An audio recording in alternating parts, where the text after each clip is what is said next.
was a boot camp in Abeokuta at that time.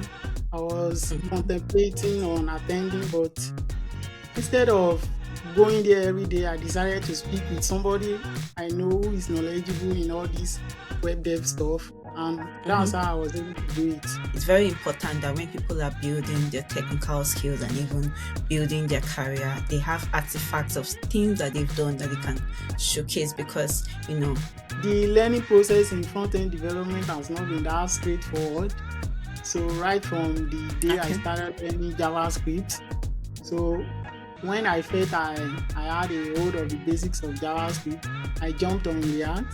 Then I realized I was not grabbing a lot of things in React. So I had to jump back to JavaScript. So that back and forth alone is an issue on its own. That means that company is not for you. Keep looking, and Definitely. you Yes. definitely find the other company that is going to give you an offer letter, and most of the time it even comes in. My name is Esther Adebayo, and on my tech journey with Esther, I sit down with tech folks to talk about how they've been able to handle rejections, overcome obstacles in their careers, and really cut through the hype. From coding mistakes to battling rejections to balancing work life and even doing phenomenal things, my guests will share everything raw and real on my tech journey with Esther. New episodes drop every week, so you don't want to miss out. Hello, everyone. You already know what time it is, right? Welcome to another episode of my tech journey with Esther. And today I have Kolade Chris with me. Kolade Chris is a front-end engineer and technical writer. He works at FreeCodeCamp and, he's done a lot of content in the web dev space, and I'm very excited to have him here. So thank you, Kolade, for being a part of my tech journey and coming on this episode. Thank you very much too. And I'm honored to be here. Yeah, it's a pleasure to have you. All right, so before we jump into the main conversation, I always like to start with a fun question. So the fun question I have for you today is, it's like a quiz actually. Just, mention 5 countries that start with the letter C. You can see we have Yeah. Cameroon, we Okay. have Comoro Yeah. Island. Oh, what again? Okay. Oh, Cameroon, Comoro Island, China. We have Yeah. China. China. Yeah. Yeah. Oh, oh. Should I help you? Yes, yes, yes, you can. Yeah, we have Congo. Okay, Yeah, yeah. Who is right in yeah, Africa? Why did I remember? we have Congo, we have Chile. Yeah, we Okay. have Colombia. So yeah, Oh, you tried. It's something that you didn't expect. So at least you mentioned yeah. like 3. So yeah, Yes, you yes. tried. That was And nice. I think Yeah. if I was able to mention Comoro Island, a very small country, then I should be able Yes. to mention Colombia or Chile or Yes. Or any of Congo. them. Yeah, mentioning something that is very far. Yes. Oh. Yeah, but that was fun. That was good. All right, so let's jump into the conversation. You studied, environmental biology and animal science from the university, so I'm very interested in learning how you transitioned into the web dev space, into the tech space, from someone that has a very non-technical and non-engineering background. How did you find yourself in web dev? Yeah. The journey started a long time ago, but it never got intense until I started my NYC program. So I served in Abeokuta, and during Okay. the service, I was always contemplating learning to code because I had a very hard time getting a PPA. So I was going to learn to code, but the PPA I was able to secure later due to the activities there. I wasn't able to commit a time. So Okay. eventually, I was able to commit the time, and it happened during the lockdown. So everybody was at home. So due to that, I was able to concentrate on learning to code. So it happened like this. There used to be a computer science graduate where I lived. It's a Okay. it's a family house. It was a family house then. Like all these copper family house, Catholic coppers precisely. Yeah. So I'm a Catholic, so that's why I live there. Okay. So I was able to talk to that computer science graduate, and he started with the basics of HTML. From there, I picked things up myself, and here we are today. Wow. That's a, The code was based on the hardship I faced when I was looking for a PPA. Because I studied mm, environmental biology, and it was so hard to secure a PPA. So that was one of the motivation for learning to code, because I was like, if it's hard for me to find a PPA, it will definitely be hard to find a job. So yeah, definitely. Yeah. yeah, I had to look for something else to do, and then coding came along. So here we are today. Nice. Nice. Okay, cool. So for people that are not too familiar with NYC, so it's basically a 1 year service to our country, Nigeria, after university. So I just wanted to put that out there in case people are not familiar with NYC. Okay. So you mentioned that it was someone there that had like computer science background in the family Yes, house that yes. put you through HTML, CSS. So is it like it was kind of self-taught? You didn't attend any like formal boot camp and things like that. Everything you picked up was with the help of that person and online learning, right? Yeah, yeah. There was no boot camp. There was a boot camp in Abeokuta at that time. I was Mhm. contemplating on attending, but instead of going there every day, I decided to speak with somebody I know who is knowledgeable in all this web dev stuff, and that's Mhm. how I was able to do it. Oh, interesting. Basics of HTML. Simultaneously during that time, I was also using a course from Udemy, so I was able Okay. to jump those two resources and successfully learn to code. Oh wow. So Yeah. I know that a lot of people when they are learning to code and it's like they're on their own, they Yes. kind of tend to give up or they just become, tired of the learning process because they are facing so many challenges, they don't really know who exactly to ask. So how was that Yes. for you? Was it just a smooth learning curve or did you face challenges or bumps? How did you overcome all those challenges you faced when learning to code? Yeah, yeah. It was no smooth sailing. So, we live in Nigeria, I live in Nigeria.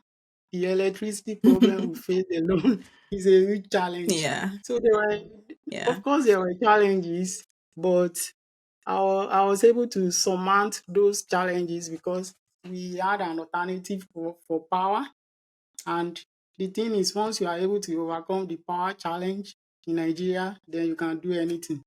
So the major challenge I faced that time was the power issue, and with the alternative we had at the family house, I was able to scale through. So it was like this: the bishop's house is right next to us.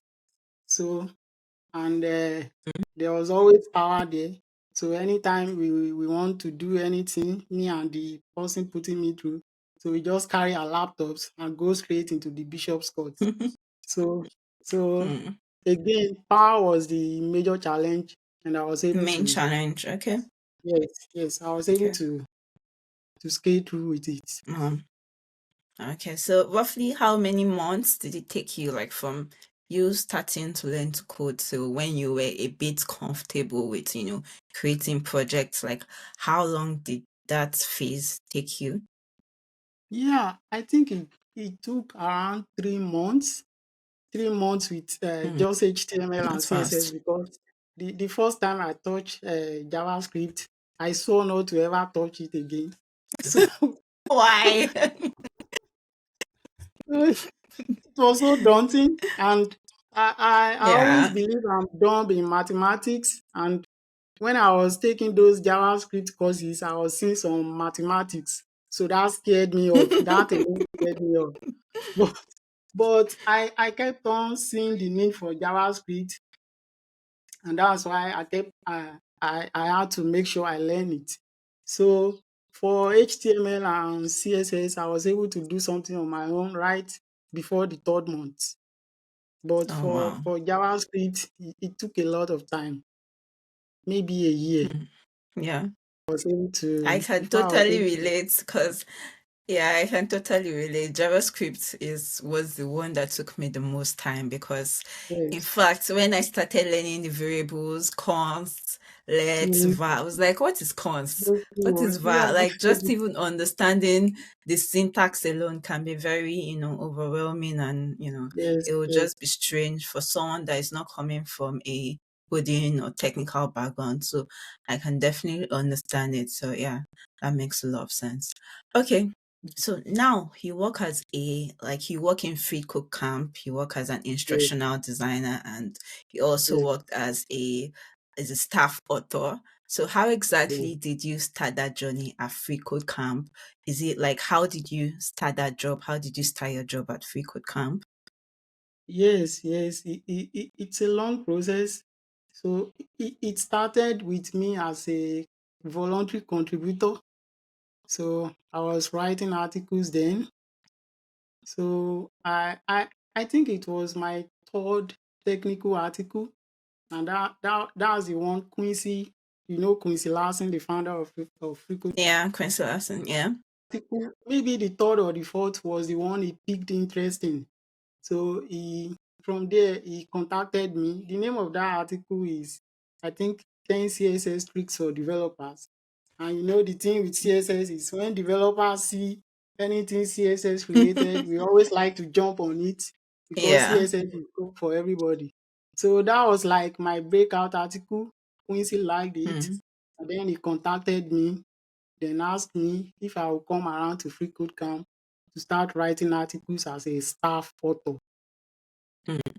So that was like the most beautiful day of my life because prior to that time I was searching for jobs and all to no avail. Let me just say it was all to no avail. So an Mm. opportunity just coming to my doorstep without applying for job, just because of what I put online. It was the most beautiful thing about my life. So that was how it started. I started writing articles, and I wrote articles full time. No, it was part time. That particular staff author job was part time. So, but I was Okay. I was not treating it like a part time job because it was like the best thing in my life. So I wrote those articles with everything in me, and the pay was attractive. You know, any dollar payment is always attractive for we Very Nigerians. We Nigerians attractive. that live Very, in very. Nigeria. Yes. So that was how it started, and from staff author, I've moved into instructional designer. Mm. Nice. That's such a good So journey. You yeah, mentioned that. Yeah. Okay, go yeah. ahead. Go ahead. For the instructional design job, it's still a lot of writing. I still do a lot of writing. The only thing I don't do apart from writing, like apart from that, from writing, one more thing I do is writing tests for those Okay. challenges. Okay, you're asking the learners to do this, then you need to write the test that will look for that and make sure whatever they input is correct. So that's how the instructional design job looks like. That's what it looks like.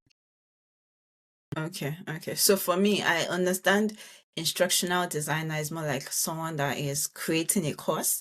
Am I correct? Yeah, Someone that creates yeah, yeah. courses for people. That's basically what you do. Okay. Okay, that's nice. Mm. So you also talked about how Queen Selassie came across your article on like CSS tricks for developers and that was Yes, what sparked him to reach out to you.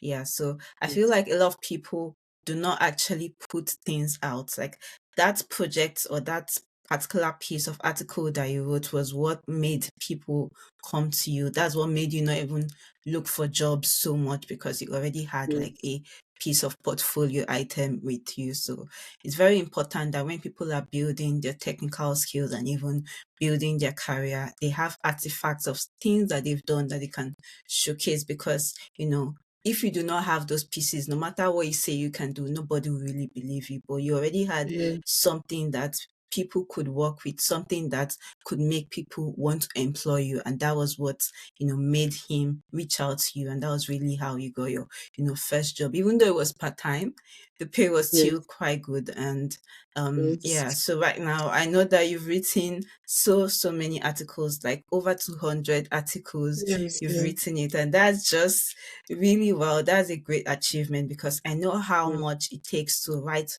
one piece of article, and you've written over 200 articles. So how exactly is your writing process like? Like, your articles are really good. I read the recent one you wrote on, JavaScript tips for web development or web Yes, developers yes, and all of that, which was really good. So how exactly yes. is your writing process?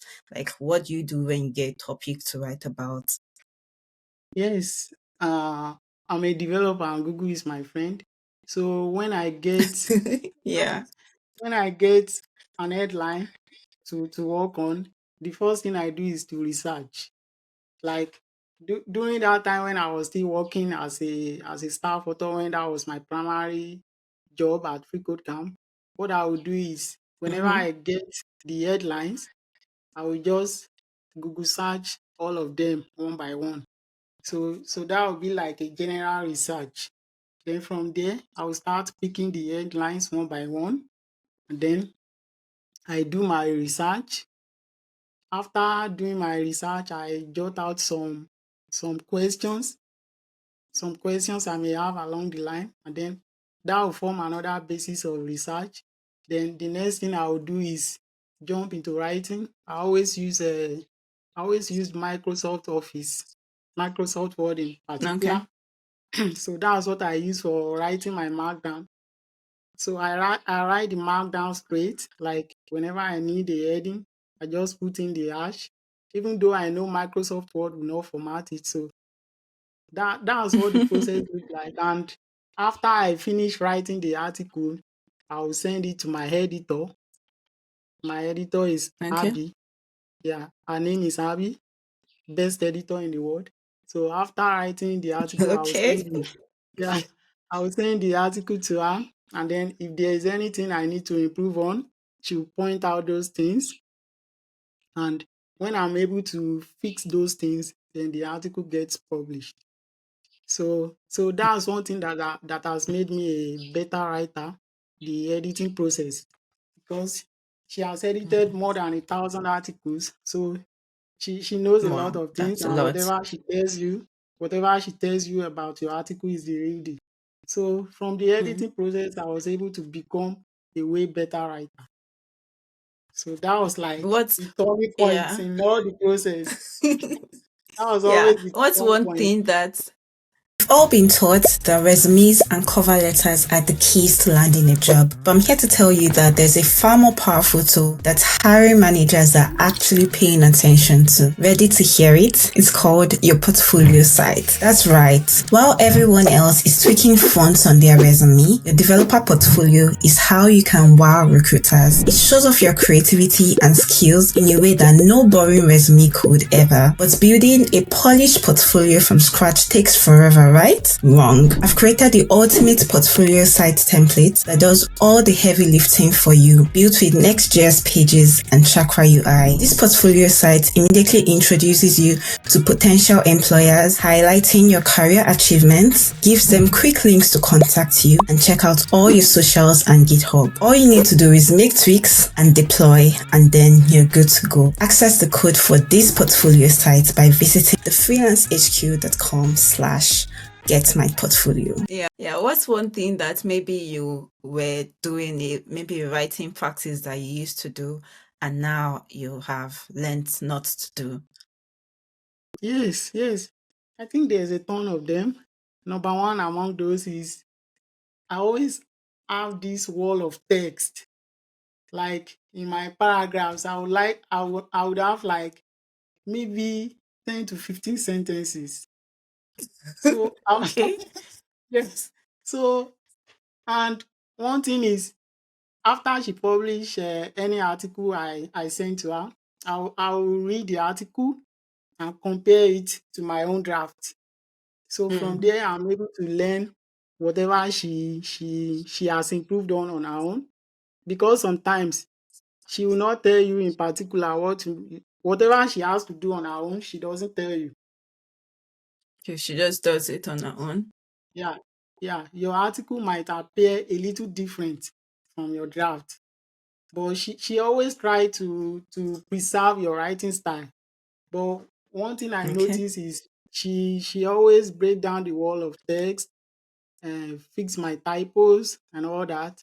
So that was the first thing I picked. I started breaking my paragraphs into short sentences. Like my Some paragraph tendencies, okay. stop exceeding 10 sentences. So that was the f- Okay. that was one thing I used to do that I don't do anymore. And maybe a ton of other things that I don't remember now, but I'll never forget that one because it Okay. always yeah, it always looked kind of embarrassing, but it's okay. Nice. Okay, so still on technical writing, it's very fascinating because I know you've hosted a couple of spaces on technical writing and you have a lot of experience. So I know many people will be interested in hearing what you have to say. So for me, as Okay. someone that I write technical content, I also create video content. I know AI tools like ChatGPT have been helpful for me. So how has that been for you in writing? How has AI impacted your writing? Yeah, a lot. I would say a lot. So that time when AI stormed everywhere, my headline, anytime I get an headline, I'll go to ChatGPT and I will say, okay, draft, what would I call it? Draft, not the actual article, but how do I put it? The sections for the The article. structure? Yeah, Mm-hmm. yeah. I would say, how would you write this? Like, draft me a structure and all that. Sometimes I would Mm-hmm. even ask for keywords. And the thing with these AI models is that they can give you those keywords, even though they might be subjected to some questions, but they will still give you the Yeah. keywords. So that's one thing I always did with ChatGPT, and it got to a point that I'll write a whole article with ChatGPT. I won't lie. The difference is that okay, the code snippet are always my own because Mm, back then when ChatGPT first rolled out, um, the code was not that whatever code it generates for you was not great. that Yeah. was not that great. So the codes were always my own, and there was a time we got several headlines with the sole purpose of trying to use ChatGPT to generate those articles. So that's how it's been. That's how it's been. Mm. If I if Yeah, I I think it's if it happen I still write articles, I'll still be using ChatGPT. I'll still be using ChatGPT. Yes. Oh, yeah, it's very similar to how it has affected me as well because I know that before ChatGPT, I used to go back and forth with structuring an article and how the article headlines, the H1, H2s should Yes, yes. sound like. But now I just whatever structure I have, I just put it into ChatGPT. I don't tell you to generate more sub headlines for me Yeah, that you are are going to be surveying. Yeah, useful for this that's what I article. was trying Yeah, I to tell remember. it. Surveying. Yeah, I tell it to generate Yeah, subheadings for me, or yeah, I tell it to maybe if I've written a particular paragraph, I can go into ChatGPT and say rephrase it. So I always say yeah, rephrase it to maybe sound better, to sound. So I give it a tone to sound very less formal or casual. So all of that. ChatGPT has a way of rephrasing it. I used to write a lot in Grammarly now. Sorry to Grammarly yeah. founders. Oh, Before I used to write a lot in Grammarly, but now with ChatGPT, I realized that I do not necessarily have to use Grammarly rather because ChatGPT yeah. just does everything for me on the So fly. the Yeah. reason I did not use ChatGPT for all my articles is simply because when you ask it to generate those articles for you, it kind of drift from your own writing style because ChatGPT will use ChatGPT style and that's not always human Yeah. style.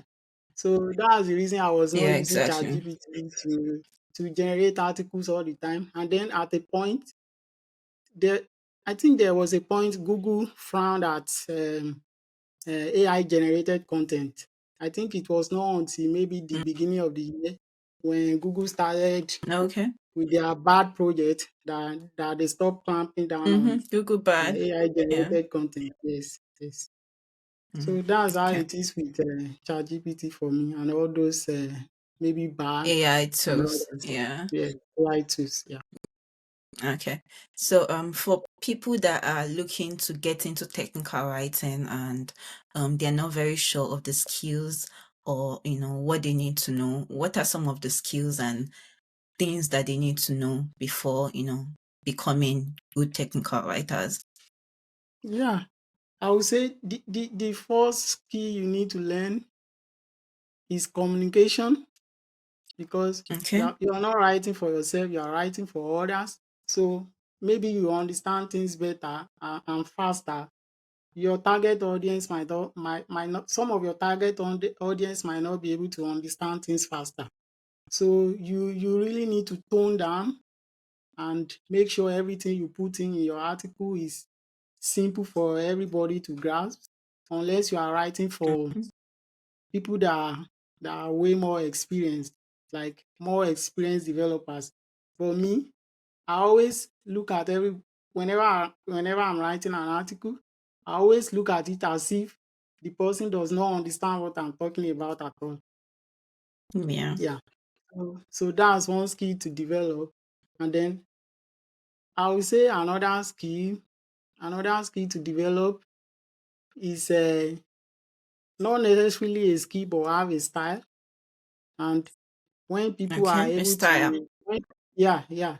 When people are able to see your article, they know, okay, this is the person that write this article without even looking at the author name and things like that. Okay. So communicating well and having a Yes, writing style. Yeah. yes, Okay, that makes a exactly. lot of sense. Okay, so let's go back to your front end development journey and career. I know you write code in React, Next.js, and you're more or less a React developer like me. Yeah, So yeah. how was I'm that? cheating on React for now. I'm cheating on React exactly for now. So I Why love are you Astro. cheating on React with? Oh I my really love god. Astro. Oh my god. I love Astro to the extent Really, that if I've I been I've if been I planning want to to learn. come up I with a actually have project today, started I will learning use Astro. Astro. Yeah, I will but I use Astro. haven't. Yeah, I haven't finished. I started a course on Astro. I haven't finished it, Okay. but just from the few parts that I've started learning, I realized that Astro is actually quite, much straightforward Yeah. than even Yeah, Next.js, if I yeah. can say that. It's Yeah, cool, it it's doesn't come simpler with to the learn, whole yeah. stress of Yes. yeah, it doesn't come with the whole Not stress. as So how has complicated that as journey been AWS and like? all that. Like picking up all these frameworks and tools and learning. How has that journey been like, and how have you been combining it well with technical writing?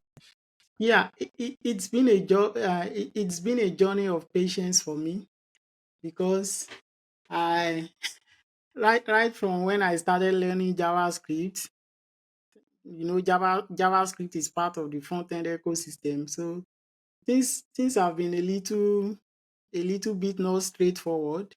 So for example, when I was learning JavaScript and I I I felt that I got a hold of the basics, I jumped on React. I had to jump back to JavaScript when I realized I was not grabbing some things with React. So the learning process has not been that straightforward. But now that I have a hold of things, I can jump on anything React and do things with it. So so Um, that's it. I missed you for like 5 seconds. Could you please Okay. just repeat what you said? I think it was the next network. Oh, I see. So what I was saying is the learning process in front-end development has not been that straightforward. So right from the day I Okay. started learning JavaScript, so when I felt I had a hold of the basics of JavaScript, I jumped on React. Then I realized I was not grabbing a lot of things in React. So I had to jump back to JavaScript. So that back and forth alone is an issue on its own. So that's one challenge I've had in front end Okay. development. Yeah. So Okay. and The network was still a bit breakable.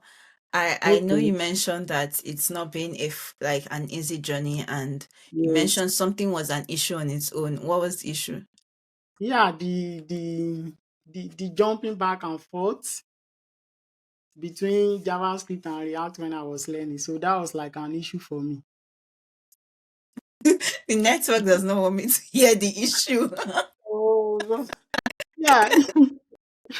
I was saying the issue was okay when I started learning JavaScript and then Yeah. I understood the basics of JavaScript. So I jumped to React. I had to jump Okay, you back. jump to React. So Okay. yeah, so that back and forth alone Okay. is has been a challenge.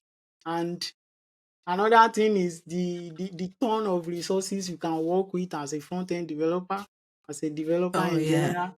These things get you confused. Today you learn React, True. tomorrow Astro comes out, and then the Mhm. versioning, all those things. Today it's Oh Next.js yeah, true. 13, tomorrow it's Next.js 15, and all that. So 14. those things have been challenges. Yes, true, true. I can relate. And how have you been able to balance the front end development with technical writing? Like, is this something that you find easy, like creating projects, web development projects, and also maybe writing about it? Or have you realized that one is more, obvious for you than the Significant other? than the other. Yeah, I won't say one is Mm-hmm. significant than the other because when I was working as a staff author, when I was writing articles as my primary job at FreeCodeCamp, it was a part-time job. So I could always focus on other things. So like, okay, today I write articles, maybe one or two articles, probably one. I always make sure I wrote one article every day back then until I had some issues like that. So I will spend the rest of my time with front end development, maybe with React, with some React package, a new front end library, and all that. So I was able to juggle that time. I was able to plan my time, my days every single day, and I was able to focus on my writing and then focus on the front end development part later. And the thing is, back then, once I create a project, I always try to write about it. So one is not significant than the other at all. And I'm able Okay. to focus Okay. on each of them at the same time. Okay, okay. So, gradually wrapping up now. Basically, this is even like the last question. What would you say to anyone that is starting this, tech journey, or anyone that is actually going through challenges, maybe in getting a job or just struggling through the journey? Like, what advice do you have for that kind of person? Yeah, if you're learning to code, the number one thing I will say to you is to show up every day, every single day. Make sure you show up, write code, read code, and jump on a challenge, have a community. So make sure you do something with code every single day. And then when you are able to learn to code, when you are able to learn things and you can do things on your own, the job search process is never always straightforward. So there will be challenges, True. there will be a lot of rejections. So and if you end up being rejected at any company, it means that company is not for you, actually. Because Mm, me, I had a true. lot of rejections and I knew those companies were not for me. So if any company rejects you, then that company is not for you. And know that your opportunity would always come, no matter what. And when the opportunity will come, it might even look like a miracle, like it was for Yeah. me, because I did not apply to work for FreeCodeCamp. Quincy saw one of my articles and then he said, "Oh, come and work with FreeCodeCamp." And that's how I Mm. become a staff till today.